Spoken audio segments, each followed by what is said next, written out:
What really happened at the Oxford Union? A highly anticipated debate, a last-minute cancellation, and now a war of words between India and Pakistan. This isn't just a scheduling conflict. It's a full-blown international incident, and we're going to unpack every single detail. Let's set the stage.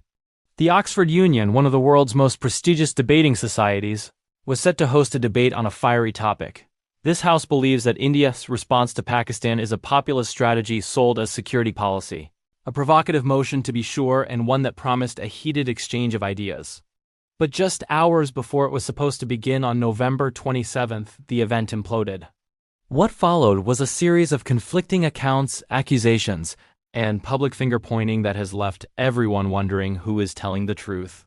Let's start with the Indian side, specifically with Deepak, the prominent lawyer who is supposed to lead the charge for India.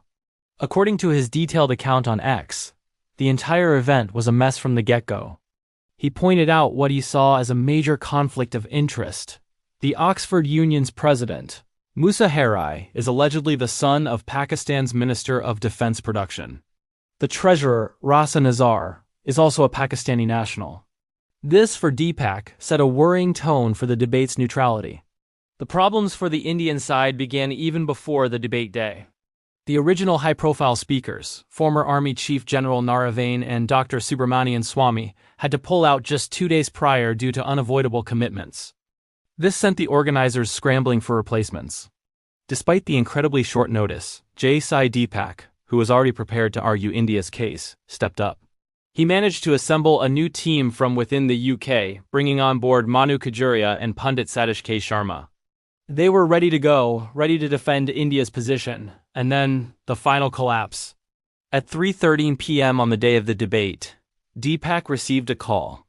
He was told that the Pakistani delegation, which included heavyweights like former Foreign Minister Hina Rabbani Kar and Defense Minister Khawaja Muhammad Asif, had not yet landed in London. Based on this information, the Indian team, who were on their way, made the logical decision to turn back. Why travel all the way to Oxford for a debate with no opponents? But this is where the story takes a bizarre, almost farcical turn. A short while later, Deepak claims he received confirmation that the Pakistani delegation had, in fact, landed. Not only had they landed, but they were reportedly already checked into a hotel in Oxford. This revelation triggered a furious response from Deepak. He took to social media, accusing the Pakistani side of deserting the battlefield even before the battle begins. He suggested they lacked the courage to face a live, unscripted debate and had engineered the entire situation to avoid it. He didn't spare the Oxford Union's leadership either, criticizing them for allowing their prestigious institution to be dragged in muck and effectively become a mouthpiece for the Pakistan High Commission. His sentiment was echoed by others. Shiv Sena UBT leader Priyanka Chaturvedi chimed in on X, saying Pakistan is crying again over an Oxford Union debate. This is for the record. Once again they have proved to be liars.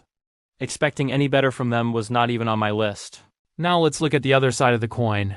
How did Pakistan respond to these serious allegations? The Pakistan High Commission in London released its own statement, painting a completely different picture. They expressed their regret that the Indian delegation had withdrawn at the last minute. Their statement specifically mentioned the original, high-profile lineup of General Naravane, Dr. Swamy, and even Sachin Pilot, and framed their absence as a walkover for the Pakistani side. In their narrative, the Indian withdrawal wasn't due to any logistical confusion or Pakistani no-show. Instead, they claimed it demonstrated a lack of confidence from the Indian side to defend its own security policy in what they described as a neutral and intellectually rigorous debate. They essentially flipped the script, accusing India of running from the fight. So who are we to believe? Let's break down the conflicting timelines.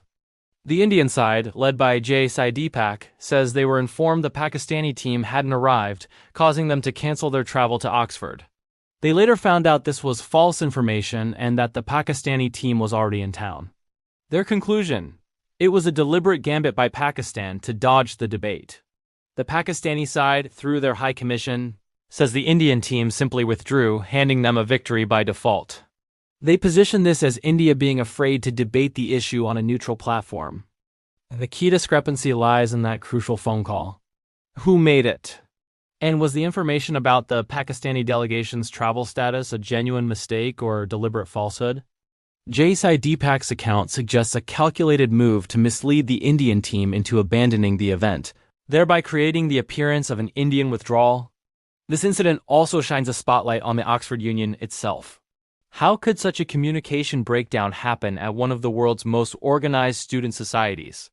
Deepak's criticism of the leadership, particularly given their alleged connections to the Pakistani government, raises serious questions about impartiality. Was the union's leadership complicit, or were they simply victims of a chaotic and rapidly evolving situation? The entire affair has moved from an intellectual debate to a public relations battle. Both sides are now trying to control the narrative. India supporters see it as proof of Pakistan's unwillingness to engage in open, honest dialogue, preferring to manipulate situations behind the scenes.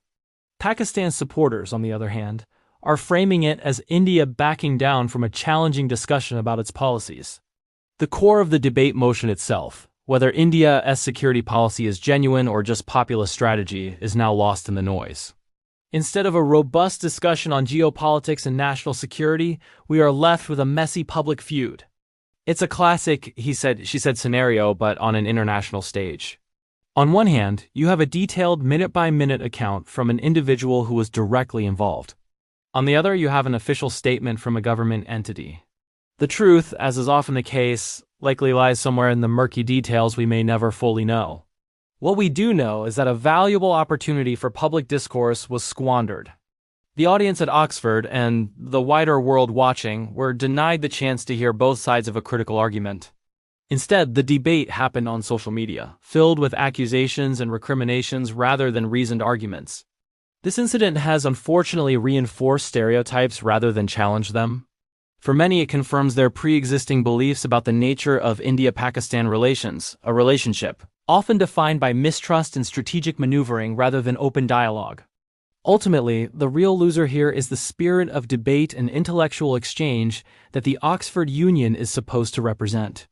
When an event of this nature descends into what Deepak called a farce, it damages the credibility of the institution and robs the public of a meaningful conversation. What do you think happened? Was this a genuine, albeit massive, organizational failure? Or was it, as Deepak alleges, a deliberate Pakistani gambit to avoid a difficult confrontation? Let me know your thoughts in the comments below. This story is still developing, and it's a fascinating and frustrating case study in modern diplomacy and public debate. Thanks for watching. If you found this breakdown helpful, be sure to like this video and subscribe to the channel for more in-depth analysis of major events. See you next time.